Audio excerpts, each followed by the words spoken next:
Parfois, une seule humiliation peut briser une vie, ou la transformer en une légende.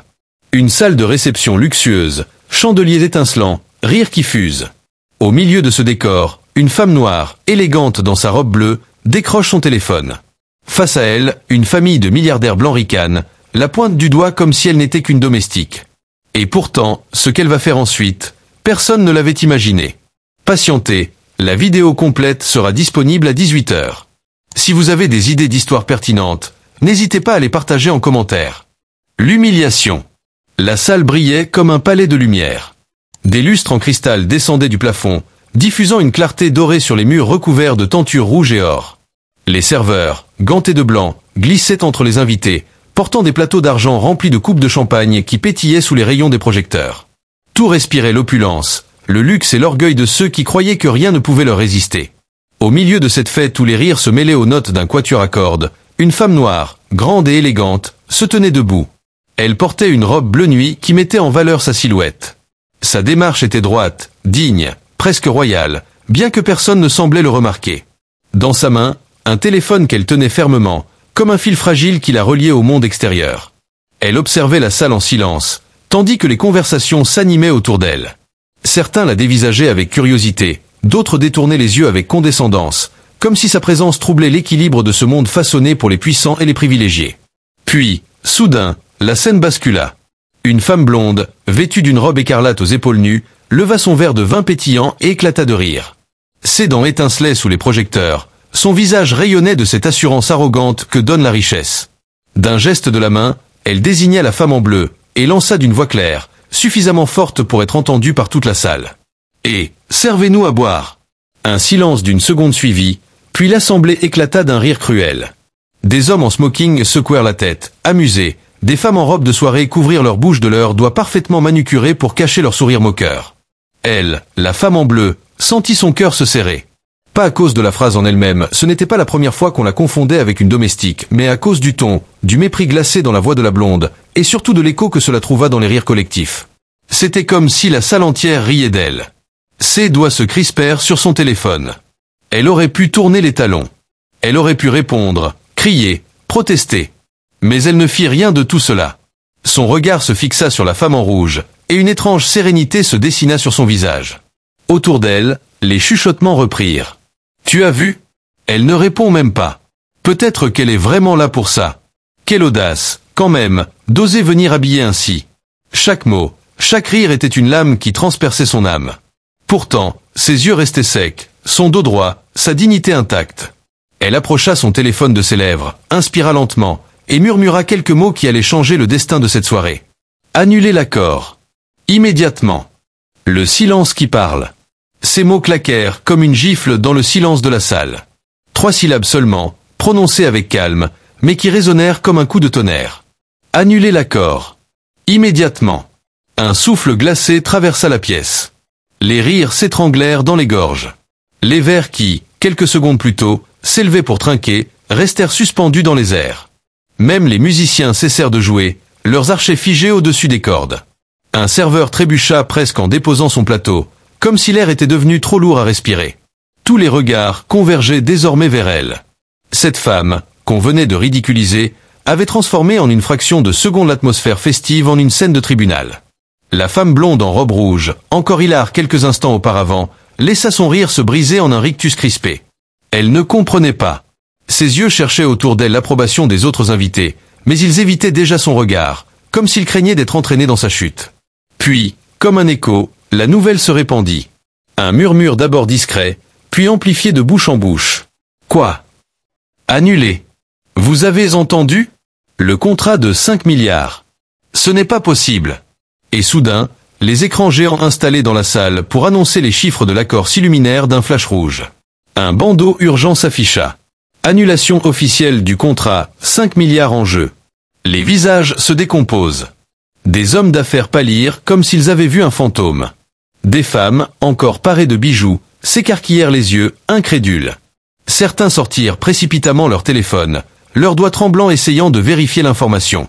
Mais la confirmation arrivait déjà, l'accord venait d'être rompu. Et elle, la femme en robe bleue, resta immobile. Ni sourire, ni larmes. Son regard dur, impassible, semblait dire « Voilà le prix du mépris ». Un silence de plomb pesait sur la salle. On n'entendait plus que les battements précipités des cœurs, et le bruit lointain d'un verre qui se brisa au sol, échappé des mains d'un invité. La blonde finit par balbutier, la voix tremblante. « Ce n'est pas possible. Qui êtes-vous » Elle leva lentement la tête, planta ses yeux sombres dans ceux de son bourreau, et répondit d'une voix basse mais tranchante comme une lame. « Je suis celle que vous avez sous-estimée. » Le poids du respect. Un frisson parcourut la salle. Les invités, encore pétrifiés par l'annonce de l'annulation, ne savaient plus où poser leur regard. Certains fixaient leurs chaussures, d'autres leurs verres, comme si se cacher derrière un détail pouvait les protéger de la honte collective qui venait de s'abattre sur eux. Le patriarche de la famille, un homme aux cheveux gris soigneusement plaqués, se leva lentement de son fauteuil en cuir placé près de la tribune. Sa stature imposante n'impressionnait plus personne. Ses mains tremblaient, pas de froid, mais d'une peur nouvelle, celle de perdre en un instant ce qu'il croyait acquis pour toujours. Sa voix, d'ordinaire ferme et assurée, n'était plus qu'un souffle incertain. Vous ne pouvez pas, annuler, pas comme ça, vous savez ce que cela représente. La femme en robe bleue tourna son visage vers lui, lentement, comme si chaque geste était calculé, pensé, maîtrisé. Ses yeux sombres, étincelants d'une froide lucidité, se plantèrent dans les siens. Elle ne haussa pas la voix, elle n'avait pas besoin de crier. Chaque mot qui sortait de sa bouche était une flèche qui atteignait sa cible sans trembler. Le respect n'a pas de prix. Mais votre arrogance vient de vous coûter 5 milliards. Un murmure traversa la foule, comme une vague qui claque contre une falaise. Les invités échangèrent des regards lourds de stupeur. Ils savaient que rien ne serait plus jamais comme avant. La femme blonde en robe rouge, encore sous le choc, tenta de reprendre contenance. Elle posa sa main sur l'épaule de son père, comme pour lui donner de la force, mais ses doigts tremblaient. Elle comprenait désormais. L'humiliation qu'elle avait infligée quelques minutes plus tôt avait transformé cette soirée de gloire en désastre public. Un homme en smoking, l'un des principaux associés, tenta maladroitement d'intervenir. « Madame, peut-être que nous pouvons discuter ? Trouver un terrain d'entente ?» Elle détourna à peine les yeux vers lui. Son expression resta impassible. « On ne discute pas avec ceux qui nient votre dignité. » Chaque mot pesait des tonnes. Chaque phrase creusait un peu plus le gouffre entre elle et eux. Le silence s'épaississait, lourd, suffocant. Les musiciens avaient posé leurs instruments, incapables de reprendre leur mélodie comme si rien ne s'était passé. Les serveurs eux-mêmes restaient figés, témoins muets d'une scène qui marquerait l'histoire. Et dans ce silence, un détail frappa les esprits. La femme en bleu ne criait pas, ne pleurait pas, ne cherchait pas à se venger bruyamment. Non. Elle imposait une vérité simple, implacable. Le respect ne se quémande pas, il s'impose. Les milliardaires venaient de l'apprendre à leurs dépens. Les masques tombent. La salle n'était plus la même. Quelques minutes auparavant, elle vibrait d'orgueil, de musique et de champagne. Désormais, elle baignait dans un silence lourd, presque irréel. Les lustres étincelants qui illuminaient la pièce semblaient peser sur les épaules de chacun, comme un rappel cruel de leur impuissance face à la vérité qui venait d'éclater. Les invités, figés, n'étaient plus des silhouettes élégantes au sourire mondain. Leurs visages se craquelaient sous la pression, dévoilant ce qu'ils avaient toujours voulu cacher. La peur, l'opportunisme, la lâcheté. Certains chuchotaient entre eux, cherchant à se justifier. Nous ne savions pas qui elle était. Ce n'était qu'une plaisanterie. Peut-être qu'elle exagère. Mais les mots sonnaient creux, ridicules, noyés dans la panique collective. La blonde en robe rouge, celle qui avait initié la moquerie, tenta un sourire pour sauver la face. Mais son visage trahissait une nervosité qu'aucun éclat de rire ne pouvait masquer. Sa gorge se serra lorsqu'elle croisa à nouveau le regard de la femme en bleu. Dans ses yeux sombres, elle ne vit ni colère, ni vengeance. Elle vit quelque chose de bien plus terrifiant, une vérité implacable. Le patriarche, lui, vacillait. Son autorité, forgée par des décennies de pouvoir et d'argent, s'effritait sous les yeux de tous. Lui qui faisait trembler des conseils d'administration, lui qui achetait des consciences et des réputations, ne parvenait pas à prononcer une phrase cohérente. Ses lèvres remuaient dans le vide, incapables de former autre chose que des excuses maladroites. Et c'est là que les masques tombèrent. Ceux qui, quelques instants plus tôt, riaient de bon cœur, se détournèrent discrètement de la famille humiliée. Certains invités changèrent de camp, leur regard glissant vers la femme en bleu comme pour chercher sa reconnaissance. Ils avaient compris qu'elle n'était pas une proie, mais un juge silencieux. La pièce était devenue un théâtre de vérité dévoilée. Les puissants, réduits à des figures pathétiques. Les spectateurs, réduits à des opportunistes. Et au centre, une femme qui n'avait eu besoin que d'une seule phrase pour renverser l'équilibre de ce monde. Un murmure s'éleva au fond de la salle, à peine audible. C'est elle, la véritable héritière. Alors, la peur se transforma en respect forcé. Mais ce respect, arraché par la honte, n'avait pas la saveur de la sincérité. Il n'était qu'une façade de plus, une tentative maladroite de réparer l'irréparable. Elle, pourtant, ne s'en souciait pas. Car elle savait que ce soir-là, plus qu'un contrat avait été brisé. C'était l'illusion même de leur supériorité qui venait de s'effondrer. Le choc des mondes. Elle se détourna lentement, comme une reine quittant une cour indigne. Ses pas résonnaient sur le marbre brillant, lourd de dignité et de silence. Chaque mouvement était un verdict. Elle ne fuyait pas la salle, elle l'abandonnait à sa propre déchéance. Derrière elle, les murmures grandissaient. Les milliardaires, d'ordinaire maîtres de leurs gestes, s'agitaient comme des enfants pris en faute. Le patriarche serrait les poings, son visage tendu par la rage et la peur. La blonde en robe rouge avait perdu son sourire arrogant, remplacé par un masque d'incrédulité. Les convives, eux, oscillaient entre panique et opportunisme, certains se rapprochant de la famille ruinée pour offrir de faux mots de soutien, d'autres s'éloignant discrètement, déjà prêts à renier leurs anciens alliés. Elle franchit la porte de la salle de bal et l'air frais de la nuit l'enveloppa. La lune brillait haut dans le ciel, comme un témoin silencieux de sa victoire. Les bruits étouffés de la fête mourante résonnaient encore derrière elle, mais dans ce couloir qui la menait vers l'extérieur, chaque pas semblait l'éloigner définitivement de ce monde de faux éclats. Son esprit s'envola vers d'autres souvenirs.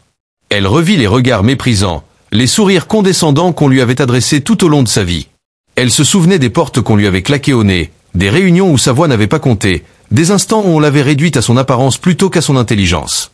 Et ce soir, tout cela prenait fin. Non pas parce qu'elle avait crié, supplié ou combattu par les armes, mais parce qu'elle avait compris la force du silence et du choix. En 3 mots, annuler l'accord, elle avait brisé des fortunes, mais surtout elle avait brisé une illusion, celle qu'ils étaient intouchables. Dehors, quelques journalistes déjà avertis s'étaient rassemblés.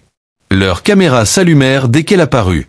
Des flashs éclatèrent, illuminant son visage digne.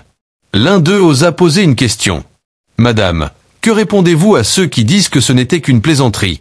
Elle s'arrêta un instant. Son regard balaya la foule, froid mais lumineux. Puis elle répondit avec une clarté qui transperça la nuit. « On peut plaisanter avec l'argent, pas avec la dignité. » Ces mots firent l'effet d'un coup de tonnerre. Les journalistes restèrent figés, incapables de réagir. Car au fond, ils savaient que cette phrase allait tourner en boucle, résonner partout, s'imprimer dans les mémoires. À l'intérieur, la salle de bal se vidait peu à peu, chacun quittant le navire qui sombrait. 2 mondes venaient de s'entrechoquer, celui de la richesse arrogante et celui de la dignité silencieuse. Et c'est ce dernier qui, ce soir-là, avait triomphé. La leçon. Le lendemain, le monde entier s'était réveillé avec cette image en tête. Une femme en robe bleu quittant, digne et silencieuse, une salle de bal où les puissants s'étaient écroulés. Les journaux affichaient en première page des titres explosifs. Annulation historique, un contrat de 5 milliards rompu en plein gala. Quand l'humiliation se retourne contre les riches. Une femme impose le respect face aux milliardaires. Les écrans de télévision diffusaient en boucle la séquence captée par les journalistes à la sortie de la salle. Sa phrase simple, mais implacable. On peut plaisanter avec l'argent, pas avec la dignité. Ces mots, gravés dans la mémoire collective, résonnaient plus fort que n'importe quel discours politique. Dans les cafés, dans les bureaux, dans les écoles, chacun en parlait. Certains voyaient en elle une héroïne, un symbole de courage. D'autres critiquaient son geste, accusant son orgueil. Mais personne ne restait indifférent. L'onde de choc médiatique. Les talk-shows invitaient des experts pour analyser l'affaire. Un économiste s'indigna. 5 milliards annulés, c'est une catastrophe pour le marché. Mais une philosophe répliqua aussitôt. Ce n'est pas une catastrophe économique. C'est une leçon morale. Elle a rappelé au monde que la dignité n'est pas négociable.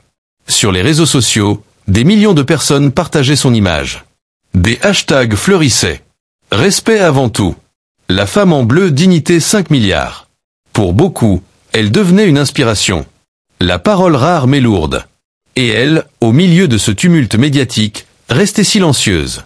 Pas d'interview spectaculaire, pas de conférence de presse. Rien qu'une phrase, confiée à un journaliste qui avait osé lui demander si elle regrettait son geste. On ne regrette pas d'avoir choisi le respect. Cette rareté de mots la rendait encore plus mystérieuse, encore plus grande. Car dans un monde où tout le monde criait pour se faire entendre, elle prouvait que le silence, parfois, avait plus de force qu'1 million de discours. La vraie leçon. Peu à peu, l'affaire dépassa le cadre économique. Elle entra dans les débats sociaux, dans les discussions sur l'égalité, sur le racisme, sur la place des femmes dans les sphères de pouvoir. Dans les universités, des professeurs citaient son nom comme exemple de résistance moderne. Dans les foyers, des mères racontaient son histoire à leurs filles comme une parabole sur la dignité. Elle n'avait pas seulement annulé un contrat. Elle avait gravé une vérité dans la conscience collective. L'argent peut tout acheter, sauf le respect. L'héritage. Les années passèrent, mais cette nuit resta gravée dans les mémoires comme une cicatrice éclatante de vérité. La salle de bal luxueuse, qui avait autrefois symbolisé l'arrogance des puissants, n'était plus évoquée que comme le lieu où tout avait basculé. La femme en robe bleue, devenue un symbole, n'eut pas besoin de multiplier les discours ni de courir derrière la gloire. Son image seule suffisait. Dans les manuels scolaires, son geste était étudié comme une leçon d'histoire contemporaine. Les enseignants demandaient à leurs élèves « Qu'est-ce que la dignité vaut à vos yeux ?» Et toujours, la réponse revenait « Plus que des milliards ». Une inspiration pour les générations. Dans les universités, son histoire était analysée comme un cas d'école en sociologie, en économie, mais surtout en éthique. Elle avait prouvé qu'une seule décision, une seule phrase, pouvait renverser l'ordre établi.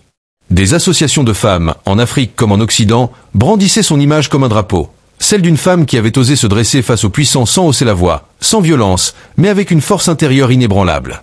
Dans les rues, des fresques murales la représentaient, la tête haute, vêtue de sa robe bleue, symbole universel de courage et de dignité.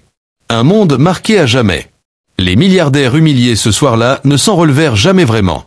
Leur empire financier, pourtant gigantesque, s'effondra progressivement. Mais plus encore que leurs pertes économiques, c'était leur nom qui resta associé à la honte. Chaque fois qu'on les évoquait, on rappelait ce moment où une femme seule avait réduit à néant leur supériorité factice. Elle, en revanche, resta droite.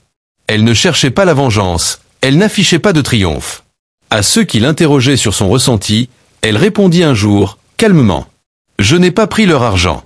Je leur ai simplement rappelé qu'ils n'avaient jamais acheté mon respect. » La véritable victoire.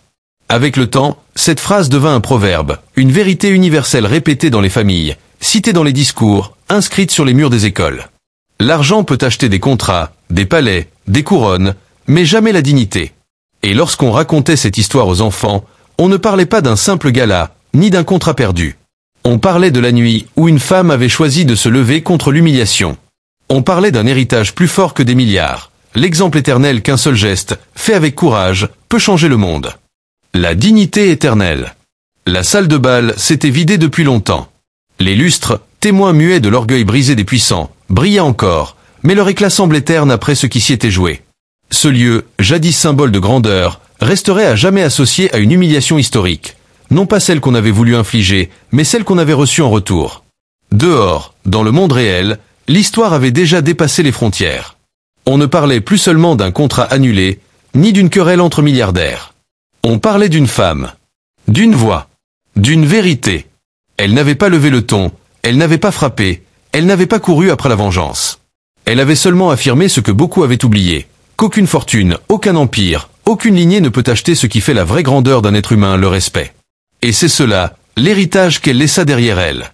Une leçon qui traversa les années, les générations, les continents. Dans les écoles, on cita son nom. Dans les foyers, on raconta son histoire. Dans les rues, des fresques rappelaient sa silhouette en robe bleue, comme une étoile qui guide ceux qui doutent de leur valeur. Parce que cette nuit-là, elle ne s'était pas seulement levée pour elle. Elle s'était levée pour toutes celles et ceux qu'on avait déjà fait taire, ridiculisés, réduits au silence. Son geste était devenu une réponse universelle, un rappel que la dignité humaine est la seule richesse qu'aucun milliard ne pourra jamais acheter. Et ainsi, dans le silence lourd d'une salle de bal devenue tombeau pour l'arrogance, une femme avait écrit la plus grande des vérités. L'argent s'efface, mais la dignité, elle, demeure éternelle. Abonnez-vous maintenant, cliquez sur le bouton j'aime, et dites-nous en commentaire de quelle ville vous regardez cette vidéo. Ça nous aide énormément à faire connaître ces récits puissants, et peut-être à en changer d'autres. Merci d'être là. Merci de faire partie de celles et ceux qui écoutent l'humain derrière l'invisible.